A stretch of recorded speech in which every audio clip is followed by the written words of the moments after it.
हरे कृष्णा मेरे प्यारे दोस्तों। आई होप आप सब बहुत अच्छे होंगे। तो फिर से स्वागत है आपका अपने चैनल फैक्ट्स गली में। मैं कंचन गुप्ता आपके सामने बहुत सारे किस्से और अनुभव शेयर करती हूँ जो लोगों ने भक्ति में आने के बाद फील किए हों। तो आज इस वीडियो में क्या है नया, तो अंत तक जरूर बने रहना। तो चलिए देर न करते हुए आज का वीडियो शुरू करते हैं। तो आज के इस वीडियो में आपका एक रीसेंट का क्वेश्चन मैं आंसर करने वाली हूँ और साथ में हमारे साथ आज जुड़ने वाले हैं भविष्य मार्गदर्शन। तो सबसे पहले क्वेश्चन क्या है, क्वेश्चन ये है कि कई लोग जैसे कि एस्ट्रोलॉजी हेल्प लेते हैं, कंसल्टेशन लेते हैं, इवन आप जानते हैं जैसे कि संकल्प भी होते हैं, रेमेडीज भी होती है। लेकिन कई लोग क्या करते हैं, रेमेडीज के दौरान आप से पैसे मांगते हैं, लाइक 10,000 20,000, या आप पूजा करवाने के इतने पैसे दे दीजिए, जो कि ऑनलाइन एक फ्रॉड चल रहा है।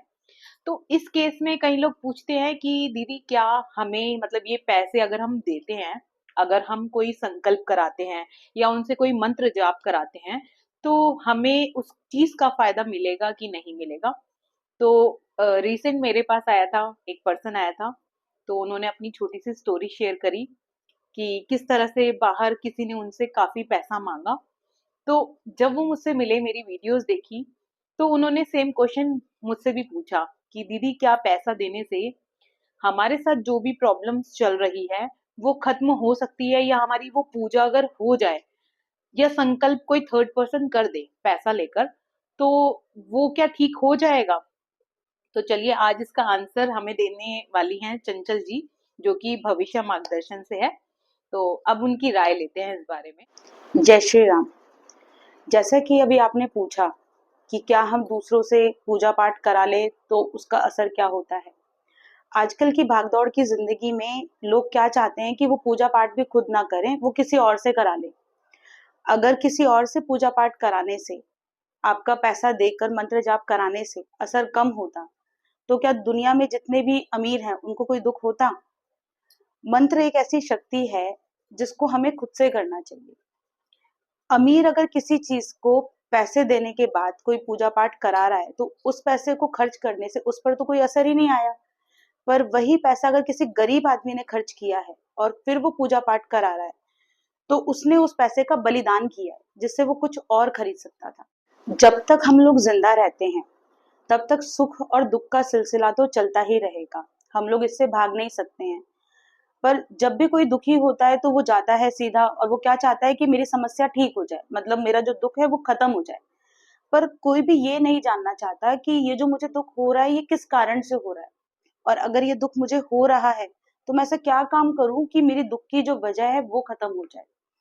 अगर आपने फॉर द टाइम भी उस प्रॉब्लम से बाहर आ भी जाते हो, अपने दुख से बाहर निकल गए, बट आपने फिर भी परमानेंट सॉल्यूशन तो नहीं किया ना उस प्रॉब्लम का। कुछ टाइम के बाद आपको वही दुख दोबारा से आएगा। बट अगर आपने अपने कर्मों को बदल कर अपने जो कर्म पूरे करने थे, जिसके प्रति पूरे करने थे, वो कर दिया, तो ये जो दुख है ये जन्मों जन्म के लिए खत्म हो जाएगा। क्योंकि जो आपके कर्म होते हैं, आपका ये जो जीवन है आपके उस कर्म के फलों के अकॉर्डिंग ही होता है। आपने सुना भी होगा कि हम लोग जो भी भोग रहे हैं ये हमारे पिछले जन्मों के कर्मों का फल है। किसी के साथ अगर अच्छा होता है तो लोग क्या कहते हैं कि तुमने तो जी पिछले जन्म में मोती दान किए थे। अब वो मोती दान क्या है, एग्जैक्टली मोती थोड़ी है। मोती मतलब अच्छे कर्म, मतलब उसने इतने अच्छे कर्म किए कि अब उसे इस जीवन में उन अच्छे कर्मों का फल मिल रहा है। अब कहने को लोग कहते हैं कि नहीं वो सुखी है वो दुखी है। चंचल जी आज हम ना एक क्वेश्चन जानना चाहेंगे जो बहुत सारे ऑडियंस ना जानना चाहते हैं कि हम पूजा पाठ करें ही क्यों जब हमारा दुख कम नहीं हो रहा है, या मतलब ईश्वर की पूजा पाठ करने से हमें क्या ही फायदा मिलेगा, या हमारे दुखों का ये निपटारा कैसे होगा। तो ये आप बताइए। हमारे जीवन में जो भी समस्या आनी है वो तो आकर ही रहेगी, उसे कोई रोक नहीं सकता। फिर कहते हैं कि हम जब प्रार्थना कर रहे हैं पूजा पाठ कर रहे हैं तो उसका क्या असर आएगा। क्या होता है कि मान लीजिए आपके जीवन में आपको 50 किलो के बराबर का दुख भोगना था। अब आप 50 किलो का दुख तो नहीं इकट्ठे उठा पाओगे ना। तो प्रार्थना की शक्ति क्या करती है, आपकी कैपेबिलिटी के हिसाब से उस दुख को एक साथ ना देकर उस दुख को थोड़ी थोड़ी मात्रा में आपके सामने लेके आएगी। जैसे कि मान लो आपकी कैपेबिलिटी सिर्फ 5 किलो का दुख उठाने की थी, तो ईश्वर आपके सामने वो दुख टुकड़ों में लेके आएगा। मतलब दुख आपके जीवन से खत्म नहीं हुआ, दुख आपके जीवन में आया, पर ईश्वर ने आपको दुख को भोगने की शक्ति भी दे दी, जिससे कि वो दुख आएगा, वो कर्म आपका कट जाएगा और आपको ज्यादा दिक्कत भी नहीं होगी। पर इसके लिए प्रार्थना, पूजा पाठ, अच्छे कर्म, ये सब आपको ही करना पड़ेगा। ये आपके लिए कोई दूसरा नहीं कर पाएगा। दूसरा आदमी आपको सिर्फ गुरु बनकर एक अच्छा रास्ता दिखा सकता है। अब वो आप पर डिपेंड करता है कि आप उसकी सलाह को सुनना चाहें नहीं चाहें। कई बार क्या होता है कि कोई आपको अच्छी सलाह भी दे रहा होगा ना, तो आप अपने अहंकार में इतने ज्यादा भरे हुए होते हैं कि आपको उसकी बात समझ में ही नहीं आएगी। और जब समय निकल जाएगा, तब आपको समझ में आएगा कि काश मैं उसकी बात मान लेता, तो आज मेरे जीवन में ये नहीं तो होता। आज शायद आपने ये जान लिया होगा कि किस तरह से जो कर्म आपको करने हैं वो आप पैसे देकर किसी और से नहीं करा सकते। तो कोई भी अगर पर्सन आपको, कोई भी इन्फ्लुएंसर ये बात कहता है कि आप उनको पे करिए, कुछ भी अमाउंट पे करिए, और आपके बलबूते पे वो कोई संकल्प करा देते हैं या पूजा पाठ करा देते हैं, तो ये आप पहले से ही सावधान रहिए कि किसी को ऐसा कहने से किसी को पेमेंट ना करिए। ये समझदारी आपको ही दिखानी पड़ेगी। एक क्वेश्चन और मैं इसमें ऐड करूंगी। अब कई हो सकता है लोग हमसे व्हाट्सएप पे या कमेंट के माध्यम से पूछे कि मैम आप ये बताइए कि जब पैसे नहीं लेने होते हैं तो एस्ट्रोलॉजी गाइडेंस के पैसे क्यों ले जाते हैं या कंसल्टेशन के पैसे क्यों ले जाते हैं। तो इसके लिए भी आज आपको चंचल जी, जो कि भविष्य मार्गदर्शन से हैं, और उनका चैनल आप जरूर सब्सक्राइब कर लेना अगर आपको बहुत सारे एस्ट्रो टिप्स जानने हैं। तो वो बताएंगी कि एस्ट्रो कंसल्ट के लिए पेमेंट करना क्यों जरूरी है। तो आइए चलिए जानते हैं उनके मुंह से। जैसा कि आपको मैंने पहले भी बताया है कि जीवन में हम जब भी किसी से जुड़ते हैं, तो ये हमारे पिछले जन्मों के कुछ पेंडिंग कर्मास होते हैं जो हमें पूरे करने होते हैं। ज्योतिष एक ऐसी विद्या है जिससे कि जो ज्योतिष है और जो उसके सामने या उसके पास आ रहा है, ज्योतिषी भी अपने पेंडिंग कर्मा उस जातक के प्रति पूरे कर रहा है, और वो जातक भी उस ज्योतिषी के पास आके अपने पेंडिंग कर्मास को ही कंप्लीट कर रहा है।